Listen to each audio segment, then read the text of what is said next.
আপনাদের যে চাওয়া পাওয়া প্রত্যাশা ইনশাল্লাহ 100% আমরা বাস্তবায়ন করব।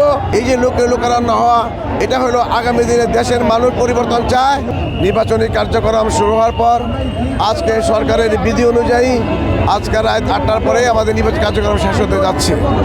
আমরা আজকে শেষ দিন জনগণকে কাছে বার্তা দিতে যাচ্ছি। এই বার্তাকে সামনে রেখে আজকে সর্বশেষ দিন গণমিছিল আমরা শুরু করতে যাচ্ছি। আলহামদুলিল্লাহ, আপনারা লক্ষ্য করছেন ইতিমধ্যেই এই এলাকা লোকারণ্য হয়ে গেছে।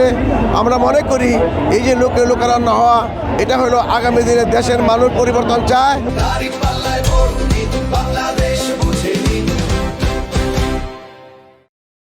জনগণের এই সারাকে সামনে রেখেই মূলত আমরা উপলব্ধি করছি জনগণ একটা পরিবর্তন চায়।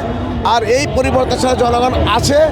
আমরা জনগণের সাথে কাঁধে কাঁধ মিলে আমরা ইনশাল্লাহ এই দেশের পরিবর্তনের জন্য, বিশেষ করে ঢাকা 3-এর যে জর্জরিত অবস্থা, যে সমস্যা, এই সমস্যাগুলো সমাধান করে জনগণের আস্থা বা জনগণের যে বিশ্বাস, জনগণের যে পরিবর্তন যে সকল বিষয়গুলোতে চায়, ওইগুলোকে আমরা দৃঢ়তার সাথে জনগণের কাছে আমরা ওয়াদা দিচ্ছি যে জামাত ইসলামীকে নির্বাচন করার মাধ্যমে আপনাদের যে চাওয়া পাওয়া প্রত্যাশা ইনশাল্লাহ 100% আমরা বাস্তবায়ন করব।